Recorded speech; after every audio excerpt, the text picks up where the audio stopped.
इस वीडियो में हम लोग जो टॉपिक डिस्कस करेंगे वो है इमिटर बायस, जिसे हम लोग सेल्फ बायस भी कहते हैं। इसका एक और नाम है fixed bias with emitter register. ये ट्रांजिस्टर बायसिंग का तीसरा मेथड है। इससे पहले के वीडियो में हम लोग दो मेथड देख चुके हैं और उसको प्रॉपर हमने डिटेल में समझा कि उन दोनों मेथड से किस प्रकार से ट्रांजिस्टर का स्टेबलाइजेशन होता है जब ट्रांजिस्टर एज ए एम्पलीफायर काम करता है। बाकी जो पिछले दोनों मेथड हैं वो बहुत अच्छा स्टेबलाइजेशन नहीं दे पाते हैं, यही कारण है कि ये तीसरा मेथड आता है। ठीक है, ये जो तीसरा मेथड है ये आप लोगों का जो बीएससी 4th सेमेस्टर फिजिक्स का पेपर है, perspectives of modern physics and basic electronics, तो उसमें जो पार्ट बी है बेसिक इलेक्ट्रॉनिक्स का, उसमें यूनिट नंबर 5 है। यहाँ पे यूनिट नंबर 5 में यहाँ पे ये मेंशन है, अब देखिए यहाँ पे ये है, ये इमिटर बायस। ठीक है, इसी इमिटर बायस को ही सेल्फ बायस भी बोला जाता है, जिसको बोला जाता है fixed bias with emitter register. ऐसा क्यों बोला जाता है ये अभी मैं आपको समझाता हूं। तो यहाँ एक बार आप फिर से इसके जरा सर्किट को देखिए।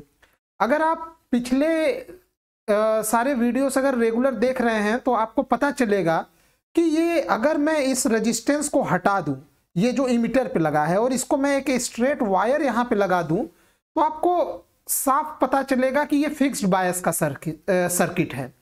फिक्स्ड बायस में यहाँ पे बैटरी और यहाँ बेस के बीच में ये एक रेजिस्टेंस लगा दिया जाता है आरबी, यही फिक्स्ड बायस होता है। लेकिन यहाँ पे ये इसका नाम ही है fixed bias with emitter register, यानी फिक्स्ड बायस का तो सर्किट रहेगा ही रहेगा, इसमें ये एक इमिटर से एक और ये रेजिस्टेंस लगा दिया गया है और इसको ग्राउंड कर दिया गया है। इससे सर्किट का थोड़ा सा स्टेबिलाईजेशन बढ़ जाता है। कैसे बढ़ जाता है इसी को हम लोग डिस्कस करने वाले हैं, क्योंकि फाइनली जो बायसिंग है वो तो ट्रांजिस्टर को स्टेबिलाईज करने के लिए ही किया जाता है। तो स्टेबिलाईजेशन का मतलब आई होप आप जानते हैं, वो जो मैंने लेक्चर पढ़ाया है ट्रांजिस्टर बायसिंग का स्टेबिलिटी फैक्टर और थर्मल रनअवे, उसमें आपको बताया था कि ट्रांजिस्टर के स्टेबिलाईजेशन का मतलब होता है कि ये जो कलेक्टर करंट है, जो आउटपुट करंट है, और जो इमिटर करंट यहाँ पे दे रहा है बेस करंट IB, तो यहाँ पे जब ये कलेक्टर करंट यानी आउटपुट करंट बढ़ता है तो इस ट्रांजिस्टर में हीट जनरेट होता है, और ट्रांजिस्टर में जब हीट जनरेट होगा तो यहाँ पे ये रिवर्स सैचुरेशन करंट ICO का मान जो है वो भी बढ़ता है, और ICO का मान जितना बढ़ेगा वो उतना ही ज़्यादा यहाँ से ये कलेक्टर करंट को बढ़ा देगा, और कलेक्टर करंट फिर से ट्रांजिस्टर का टेम्परेचर बढ़ा देगा। तो इस पूरे प्रक्रिया में कलेक्टर करंट बढ़ते बढ़ते टेम्परेचर को इतना बढ़ा देगा कि ट्रांजिस्टर स्वतः खत्म हो जाता है, खराब हो जाता है, जिस घटना को थर्मल रनअवे कहते हैं। तो हमें कुछ इसमें ऐसा टेक्निक लगाना है कि एक समय के बाद ये कलेक्टर करंट जो है वो कंट्रोल हो जाए, इतना न बढ़े कि यहाँ पे जो ट्रांजिस्टर है वो थर्मल रनअवे कर जाए।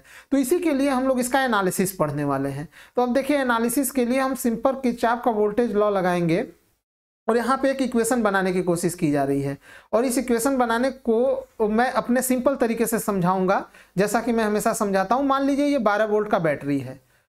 अब ये 12 वोल्ट का बैटरी यहाँ पे आप देखेंगे तो यहाँ से भी 12 वोल्ट चल रहा है, एक इधर के डायरेक्शन में और एक पैरेलली यहाँ से ये ट्रांजिस्टर होते हुए यहाँ तक चल रहा है।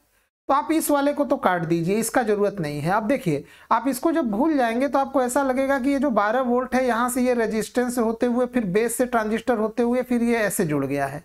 तो ऐसे में मान लीजिए इस 12 वोल्ट का मान लीजिए कुछ वोल्टेज यहाँ पे ड्रॉप कर जाता है, मान लीजिए 4 वोल्ट यहाँ पे ड्रॉप कर गया, और मान लीजिए यहाँ पे और 6 वोल्ट यहाँ पे ड्रॉप कर गया बेस से इमिटर तक में, और बाकी ये जो रेजिस्टेंस लगा है RE यहाँ पे 6 4 10, तो 2 वोल्ट यहाँ पे ड्रॉप कर गया।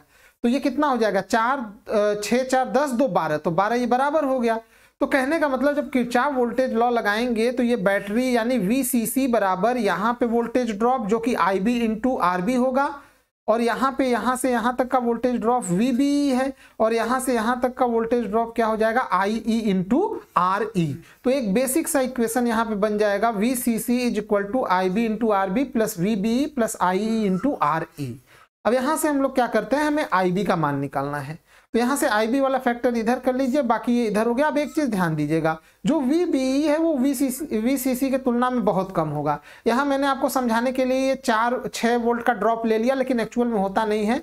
बेस से इमीटर के बीच का जो वोल्टेज ड्रॉप होगा वो बहुत कम होगा VCC के तुलना में। तो इसको हम लोग यहाँ पे क्या कर देंगे, यहाँ पे एक एजम्पशन ले लेंगे कि इसको हम लोग VBE को नेग्लेक्ट कर देंगे VCC की तुलना में।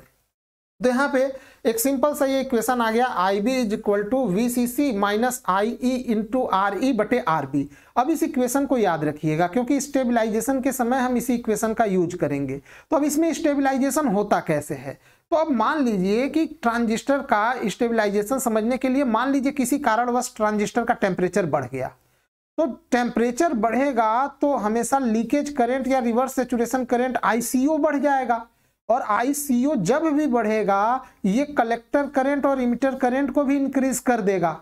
अब जैसे ही यहां पे इमिटर करंट इंक्रीज होगा IE, तो पोटेंशियल ड्रॉप जो है वो IE इंटू RE ये भी बढ़ जाएगा, क्योंकि IE बढ़ चुका है। तो अब इस इक्वेशन को देखिए, जब ये फैक्टर बढ़ जाएगा तो ये यहाँ VCC में से घटाया गया है तो ऑटोमेटिक IB भी कम हो जाएगा। ये बढ़ेगा तो चूंकि ये यहाँ VCC में से ये फैक्टर घटाया गया है, तो इसके बढ़ने के कारण IB क्या हो जाएगा, कम हो जाएगा। तो IB यानी बेस करंट कम हो गया, और बेस करंट क्या है यहाँ पे, इनपुट करंट है। तो जब इनपुट ही कम हो जाएगा तो ऑटोमेटिक आउटपुट यानी कलेक्टर करंट भी कम हो जाएगा। यानी कहीं ना कहीं ये यहाँ पे रेजिस्टेंस RE लगाने पर, ये वाला रेजिस्टेंस RE लगाने पे होता क्या है कि यहाँ जितने ही वोल्टेज ड्रॉप बढ़ जाएगा, यानी IE का मान बढ़ेगा तो IE इंटू RE यानी इसके क्रॉस वोल्टेज ड्रॉप बढ़ जाएगा। तो जितने ही वोल्टेज ड्रॉप इसके क्रॉस बढ़ेगा तो यहां से ये IB का मान कम हो जाएगा, और IB का मान कम हो जाएगा तो ऑटोमेटिक आपका आउटपुट करंट IC का भी मान क्या हो जाएगा, कम हो जाएगा। तो देखा जाए तो ये रेजिस्टेंस लगाने के कारण कहीं ना कहीं सर्किट में एक ऑटोमेटिक स्टेबिलाईजेशन आ गया है। ये फॉर्मूला यही बता रहा है, ठीक है। तो IB also decreases and finally this will decrease the collector current. So in this way circuit provides the stabilization, ठीक है। इसी को मैंने सिनॉप्सिस से लिखा है, देखिए। इफ मान लीजिए टेम्परेचर इंक्रीज कर गया, तो टेम्परेचर इंक्रीज करने से रिवर्स सैचुरेशन करंट या लीकेज करंट बढ़ेगा। अब ये ICO बढ़ेगा तो ऑटोमेटिक IC और IE बढ़ जाएगा। अब IE अगर बढ़ा तो IE इंटू RE यानी इमीटर के क्रॉस जो रेजिस्टेंस लगा है वहां पे पोटेंशियल ड्रॉप बढ़ जाएगा, और ये बढ़ेगा तो इक्वेशन नंबर 1 से हमें पता चल रहा है कि बेस करंट कम हो जाएगा, और यदि बेस करंट कम हुआ तो ऑटोमेटिक कलेक्टर करंट भी कम हो जाएगा। तो यहाँ पे जब कलेक्टर करंट कम होगा तो ऑटोमेटिक टेम्परेचर ट्रांजिस्टर का कूल डाउन हो जाएगा, और Q पॉइंट यानी ऑपरेटिंग पॉइंट क्या हो जाएगा, स्टेबलाइज हो जाएगा। तो यही यहाँ पे बोला गया है कि इस परिपथ में यदि किसी कारणवश टेम्परेचर बढ़ता है तो ICO का मान भी बढ़ेगा, जिसके कारण IC और IE का मान भी बढ़ेगा। IE का मान बढ़ने के कारण इमीटर से जुड़े प्रतिरोध RE के across potential drop IE into RE का मान भी बढ़ जाएगा। अतः समीकरण 1 से स्पष्ट है कि IE इंटू RE का मान बढ़ने से IB का मान कम हो जाएगा। अतः इनपुट करंट IB का मान कम होने से आउटपुट करंट IC का मान भी कम हो जाएगा, जिससे Q पॉइंट स्थिर हो जाएगा और ट्रांजिस्टर का तापमान भी कम हो जाएगा, ठीक है। तो इस प्रकार से इस सर्किट में स्टेबलाइजेशन होता है इमीटर के क्रॉस रेजिस्टेंस लगा देने पर।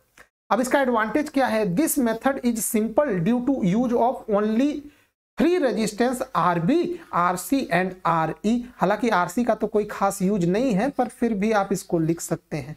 And only 1 battery VCC।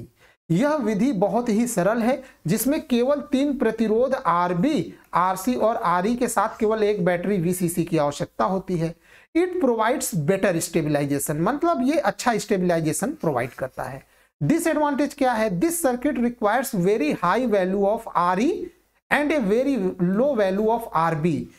मतलब ये साइमल्टेनियसली ये रिक्वायरमेंट होता है, जो कि इम्प्रैक्टिकल है। क्यों, यहां पे देखिए, इस फॉर्मूले में आइए। अब इस फॉर्मूले में आपको IB को कम करना है, तो देखिए कि किसका मान बढ़ाना पड़ेगा, RB का मान बढ़ाना पड़ेगा, और यहाँ पे RE का मान भी बढ़ाना पड़ेगा। और कहने का मतलब एक प्रकार से आप IB कम करने के लिए अगर इसका मान बढ़ाएंगे तो भी प्रॉब्लम है, इसका तो मान ठीक है बढ़ाना ही अगर बढ़ा देंगे तो अच्छी बात है, आई बी कम हो जाएगा, लेकिन अगर इसको कम करने के लिए इसको बढ़ाएंगे तो ये इसका रिक्वायरमेंट क्या बोल रहा है, रिक्वायरमेंट बोलता है कि ये कम होना चाहिए। तो अब समस्या ये है कि रिक्वायरमेंट बोल रहा है कि आरबी का वैल्यू कम होना चाहिए, रिक्वायरमेंट सर्किट का है कि आरबी का वैल्यू जो है वो कम होना चाहिए। लेकिन आप जब यहां पे फॉर्मूला को देखेंगे तो फॉर्मूला कह रहा है कि भाई आईबी का वैल्यू कम करने के लिए आरबी का वैल्यू ज्यादा होना चाहिए। तो ये कहीं ना कहीं ये दोनों चीजें एक साथ प्रैक्टिकली संभव नहीं ना है। आप एक बार इस फॉर्मूले को देख के कह रहे हैं कि अगर आरबी का मान किसी तरह बढ़ा दिया जाए तो आईबी कम हो जाएगा, सर्किट स्टेबलाइज हो जाएगा। बट सेम टाइम पे सर्किट का रिक्वायरमेंट कुछ इस प्रकार का होता है कि आरबी की हमें कम वैल्यू चाहिए होती है। अब इसको कम वैल्यू करेंगे तो ये बढ़ने लगेगा, अब इसको बढ़ने के लिए हम इसको बढ़ाएंगे बहुत ज्यादा। तो यानी कि ये पूरा का पूरा सिचुएशन कहीं ना कहीं इनप्रैक्टिकल और इसको एडजस्ट करना बड़ा मुश्किल होता चला जाता है। यही इसका डिसएडवांटेज है। ठीक है, तो ये भी बहुत मतलब ठीक ठाक स्टेबलाइजेशन बाकी के दोनों सर्किट से तो अच्छा स्टेबलाइजेशन देता है, पर ओवरऑल ये भी बहुत अच्छा स्टेबलाइजेशन नहीं दे पाता। इसीलिए जो लास्ट और सबसे इंपॉर्टेंट जो बायसिंग मेथड है वो आता है पोटेंशियल डिवाइडर बायसिंग, या फिर उसको मिक्स्ड टाइप बायसिंग कहते हैं। उसको हम लोग नेक्स्ट लेक्चर में डिस्कस करेंगे। ठीक है, तो आई होप आपको ये वीडियो पसंद आया होगा। वीडियो देखने के लिए आपका बहुत बहुत धन्यवाद।